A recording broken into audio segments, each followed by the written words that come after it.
पैसों की बात नहीं थी, ये तो मैंने वैसे ही छोड़ दिया है। ये ऋषभ पंत कह रहे हैं दिल्ली कैपिटल्स के बारे में कि पैसों के चक्कर में नहीं हुआ है बाबा। अगर कोई सोच रहा है कि ऋषभ को ज्यादा पैसे चाहिए थे और दिल्ली ने दिए नहीं और वहां पर वो जो बार्गेन था जो अच्छे से हुआ नहीं, तो अगर ये बात नहीं है तो फिर क्या बात हो सकती है। Let's talk about that. IPL में ये जो भी ऑक्शन आने वाला है, इसमें 5 सबसे महंगे ऑलराउंडर्स कौन कौन से हो सकते हैं और क्या इन ऑलराउंडर्स में कोई भारतीय भी हो सकता है? Try and find that out.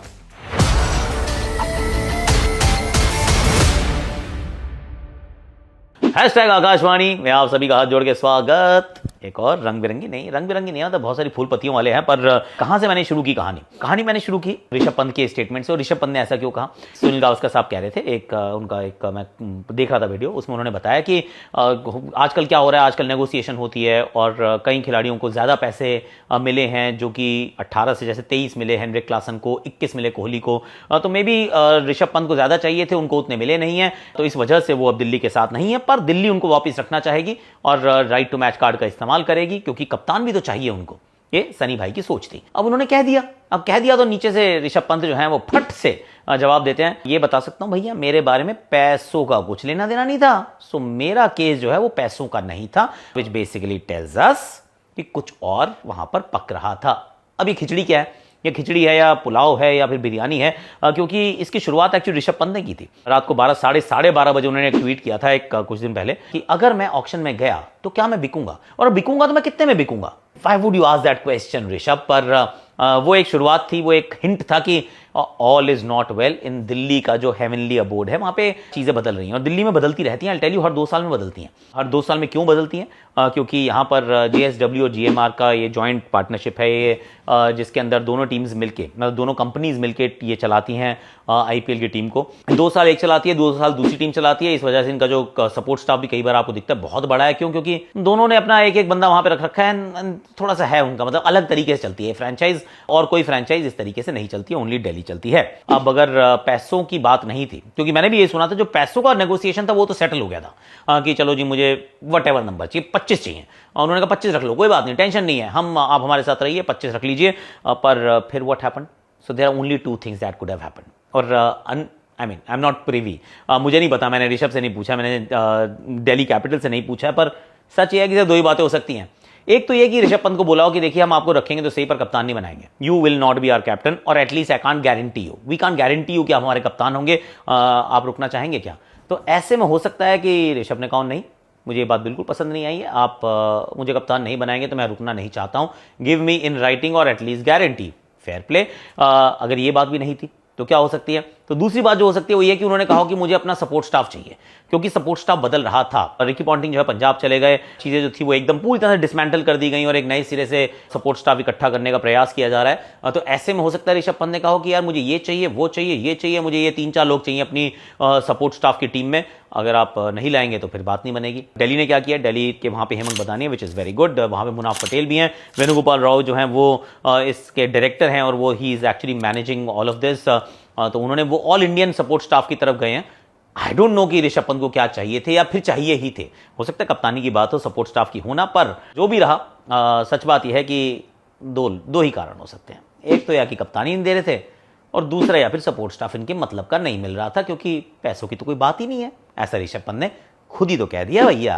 हाँ जी, अब जरा बात करते हैं वो 5 ऑलराउंडर्स की जो हो सकता है कि बहुत सारे पैसे कमाए एट द ऑक्शंस। जो ऑलराउंडर्स हम देखते हैं तो बहुत लोगों का ये मानना है कि ऑलराउंडर्स अब चलते ही नहीं है, खत्म हो गया ना ऑलराउंडर्स का रोल, क्योंकि अब तो इंपैक्ट प्लेयर आ गया है, प्योर बैटर्स, प्योर बॉलर्स, एक आप एक्स्ट्रा बैटर खिलाते हो, एक आप एक्स्ट्रा बॉलर खिलाते हो, तो चाहिए क्यों allrounder? Why should you pay them more? Incorrect information है सर, ऑलराउंडर को अभी भी बहुत पैसे मिलते हैं और मिलते रहेंगे, क्योंकि ऑलराउंडर जो है वो 2 काम करके आपको देता है, वो 11 में ही रहता है, वो नहीं होता इंपैक्ट प्लेयर, पर वो इंपैक्ट डालता जरूर है, वो अपनी जो कहते हैं ना 11 में बैलेंस लाता है, संतुलन लाने का जो काम करता है वो ऑलराउंडर करता है, क्योंकि बैटिंग भी करेगा, बॉलिंग भी करेगा। आंद्रे रसल, क्या बात है, सुनील नारायण क्या कमाल कर रहे हैं, हार्दिक पांड्या ओए होए होए, अक्षर पटेल वाह रे वाह। तो जो ऑलराउंडर होता है उसको सब रोक के रखते हैं, उसको कोई नहीं जाने देता। इनफैक्ट अगर आप कीपर ऑलराउंडर को भी देखेंगे तो संजू सैमसन को भी आप रोकना चाहते हैं, रविंद्र जाडेजा को आप रोकना चाहते हैं, कोई नहीं जाने देता भैया, ऑलराउंडर्स को सब रोक के रखते हैं, अपने पास मुट्ठी रखते हैं बंद। ऑलराउंडर्स जो पहुंचते हैं ऑक्शन के टेबल पर उनको मिलते हैं पैसे, वो हर बार मिले हैं। वो Sam Curran, Cameron green, remember एक ही सीजन में एक्चुअली 3 थे ना वहाँ ऑलराउंडर, तीसरा भी था एक कोई ऑलराउंडर। बहुत पैसे बनाए भैया ऑलराउंडर्स ने, had a very good day. पर अब क्या हो सकता है। उनकी बेन स्टोक्स थे उस साल, बेन स्टोक्स खेले नहीं थे लेकिन पैसे बहुत कमाए थे। अभी मैं सोच रहा हूँ कि कौन से 5 हो सकते हैं। Let me start with at 5 I got Sam Curran. Sam Curran 18.5 crore रुपए में थे, उनको रिलीज कर दिया गया फाइनली, क्योंकि रिकी पॉन्टिंग पहुंचे, उन्होंने कहा सब निकालो, कोई नहीं चाहिए, सबको निकाल दो, इंग्लिश तो बिल्कुल नहीं चाहिए, अब हम नई ऑस्ट्रेलियन टीम बनाएंगे, मतलब आईपीएल की टीम है पर ऑस्ट्रेलियन प्लेयर्स लाएंगे। तो उन्होंने सैम करन को सबसे पहले कहा चलो निकलो 18.5 करोड़ रुपए में। अब हो सकता है वो वापस उनको खरीद लें, लेकिन पे कट तो लेना पड़ेगा और 50% से भी ज्यादा लेना पड़ सकता है, पर still he will be expensive, क्योंकि Sam Curran brings two things to the table, और वो है एक उनकी बॉलिंग है तो और उनकी बैटिंग है। अब कौन कौन सी फ्रेंचाइज है जो उनमें इंटरेस्टेड रहेंगी, मैं तो कह रहा हूँ बहुत सारी होंगी भैया। अगर आप देखना शुरू करो, चेन्नई को अच्छा लगेगा, लखनऊ सुपर जायंट्स को अच्छा लग सकते हैं, वो रख लेंगे, राजस्थान रॉयल्स को अच्छा लग सकते हैं, वो रख लेंगे, मुंबई को भी कोई बुरे तो नहीं लगेंगे, वो भी रख सकते हैं, गुजरात सोच सकते हैं इनके बारे में। आई मीन आरसीबी नहीं सोचे तो अच्छा है वैसे, क्योंकि मैदान बहुत छोटा है, बहुत पिटाई पड़ती है, इनको वो वाली टीमें पसंद आएंगी जहाँ बॉल थोड़ा फंसने वाली जो जगह हैं वो एक तो है राजस्थान, एक है चेन्नई, गुजरात का क्योंकि मैदान बहुत बड़ा है। सो आई एम थिंकिंग कि Lucknow big ground Ekana, I mean there is a good possibility. Hyderabad might actually think and then से देखते हैं, क्योंकि ऑस्ट्रेलियन वहां पे चला रहे हैं गेम को, ये तो इंग्लिश खिलाड़ी हैं, but Sam Curran will take और मेक सम मनी, ऐसा लग रहा मुझे करन के साथ अच्छा होने वाला है। नंबर 4 पे वैसे मैंने रखा है एक भारतीय को, वो है वॉशिंगटन सुंदर। अब वॉशिंगटन सुंदर मुझे तो लग रहा है सही से इस्तेमाल नहीं हो रहा है यार। Let's be fair, sunrise Hyderabad for all the good things that you have done in this IPL, final तक भी आप पहुंचते हैं, बहुत अच्छी टीम आप बनाते हैं, आप अपने रिटेंशन के अंदर भी बहुत बढ़िया नीतीश कुमार रेड्डी को ले लेते हैं। सुंदर का आपने क्या ही किया है, सच्ची बताओ, मतलब वो थोड़ा इंजरी प्रोन है मैं मान लिया, पर आप क्या उनको खिलाते नहीं हो। वो बॉलिंग कर सकते हैं, वो नई गेंद से भी कर सकते हैं, बीच में भी डाल सकते हैं, वो बैटिंग अच्छी कर सकते हैं, पर कहीं पे भी उनका इस्तेमाल ढंग से हुआ ही नहीं। अब जब वो ऑक्शन में आएंगे तो there will be more than a few takers यार। मुझे लगता है कि बहुत टीम्स चाहेंगी कि वो आ जाए उनकी तरफ, जिनमें से एक चेन्नई हो सकती है, चेन्नई का लड़का भी है ये, अश्विन या वॉशी जो मिल जाए उनके लिए तो दोनों ही अच्छे हैं, और उनको भी ट्विंस वो जो कहते हैं ना डबल स्किल वाले प्लेयर्स उनको बहुत अच्छे लगते हैं। इनके लिए तो मुझे लगता है कि गुजरात को भी जाना चाहिए, क्योंकि उनके पास लेग स्पिनर तो है पर ऑफ स्पिनर नहीं है। मुझे लगता है अगर अश्विन राजस्थान के पास वापस ना जा पाए तो उनको भी इनमें इंटरेस्ट होना चाहिए। दिल्ली इनके बारे में भी सोच सकती है, क्योंकि यार ये छोटे मैदान पे भी अच्छी गेंदबाजी कर लेते हैं। पंजाब को इनके बारे में जरूर सोचना चाहिए, क्योंकि एक समय पे वहां पे अश्विन थे, इनफैक्ट अश्विन इनके कप्तान थे। तो मुल्लांपुर का ground, I mean you can still go with Washington Sundar. Leg spinner है Ravi Bishnoi, but why not LSG. I mean जितनी टीमें हैं यार, मुझे तो ऐसा लगता है कि ऑलमोस्ट केकेआर को छोड़ देते हैं, उनको नहीं चाहिए होंगे, उनके पास सुनील नारायण और वरुण चक्रवर्ती दोनों हैं, पर उनके अलावा सब टीमों को चाहिए। हो सकता है मुंबई को चाहिए हो, उनके पास तो कोई है ही नहीं, मतलब बॉलर ही सिर्फ एक है उनके पास। There are plenty of teams जो उनके पीछे भागने का प्रयास करेंगी। हो सकता है 8-9 करोड़ रुपए एक बार फिर ये ले जाएं। फर्स्ट टाइम नहीं होगा वॉशिंगटन सुंदर की जिंदगी में कि 8 करोड़ ले जाएं। मुझे लगता है दोबारा उस सूची में जा सकते हैं। At number 3 I have got Glenn Maxwell.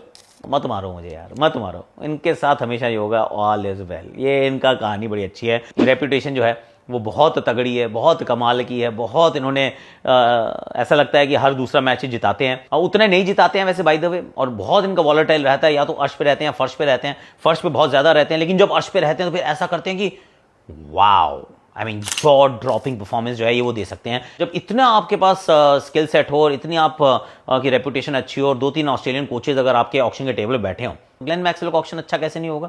मुझे लगता है ग्लेन मैक्सवेल का ऑक्शन अच्छा होगा। नंबर 3 पे मैंने रखा है, वैसे 2 या 3 कहीं पे भी ये सेट बैठ सकते हैं। और इनके पीछे कौन कौन जाएगा, पंजाबियों इतने पैसे लेके करना की है तुसी, तो रख लो आप अपने पास। हो सकता है दिल्ली वालों को दोबारा मन मान जाए, ये हम भी रख सकते हैं यार, why not. I mean there are many more teams यार, ये कहीं ना कहीं किसी ना किसी तरह। एक बार तो चेन्नई ने इनके लिए बहुत बिड किया था, मैं आई वोंट बी सरप्राइज कि एक बार फिर ग्लेन मैक्सवेल जो है वो काफ़ी सारे पैसे लेके चले जाएं।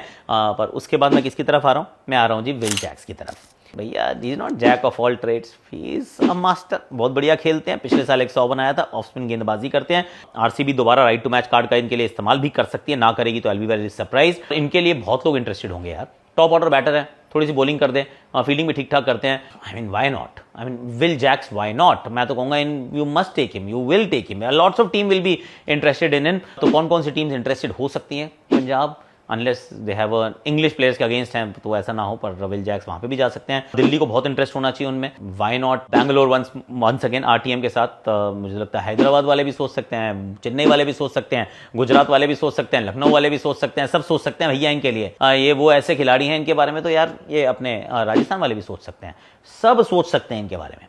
जब सब लोग इनमें इंटरेस्टेड हो सकते हैं तो फिर विल जैक्स का प्राइस स्काई रॉकेट ना करे तो I be surprise. Last but not the least, जिस लिस्ट में मैंने सबसे नंबर 1 पे रखा है वो मैंने रखा मार्कस स्टोइनिस को। अब मार्कस स्टोइनिस महंगे क्यों होंगे? देखिए मार्कस स्टोइनिस अभी एक उन्होंने बॉल मारी, स्टेडियम के बाहर चली गई थी बहुत दूर, कह रहे हैं ऑर्बिट में चली गई है, उसके बाद वो वापस ही नहीं आई, वहीं रह गई बेचारी। पिछला उनके देखें आंकड़े, पिछले साल के आईपीएल के देखें, you will find that he is done well यार, और ये कर देता है अच्छा, ये अपने तरीके से बॉलिंग भी कर देता है। इनको बॉलिंग उतनी नहीं कराई लखनऊ ने, मुझे लगता है कम अच्छे से इस्तेमाल किया, इससे बेहतर वो कर सकते थे एज अ बॉलर, पर बैटिंग में ही is a game changer. 4-5 innings तो खेल ही देता बंदा ऐसी। अब मैं तो मुझे लगता है ये आरसीबी बहुत कीन होनी चाहिए इनमें तो मुझे लगता है मुंबई भी कीन होगी क्योंकि लोअर ऑर्डर चला गया अब उनका एक Tim David.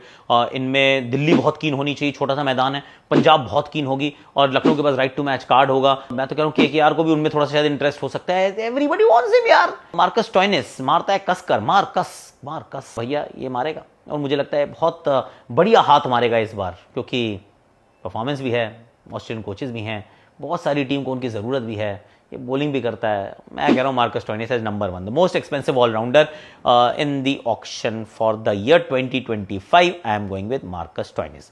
So here are my 5: Sam Curran, Washington Sundar, Glenn Maxwell, Will Jacks and Marcus Stoinis.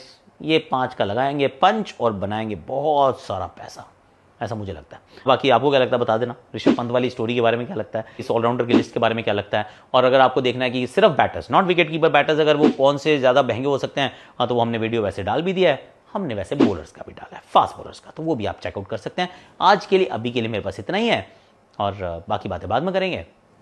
ध्यान रखिए अपना, आप स्वस्थ रहिए, तंदुरुस्त रहिए, लाइक करो, शेयर करो, सब्सक्राइब करो, कमेंट करो, नोटिफिकेशन की घंटी बजा दो।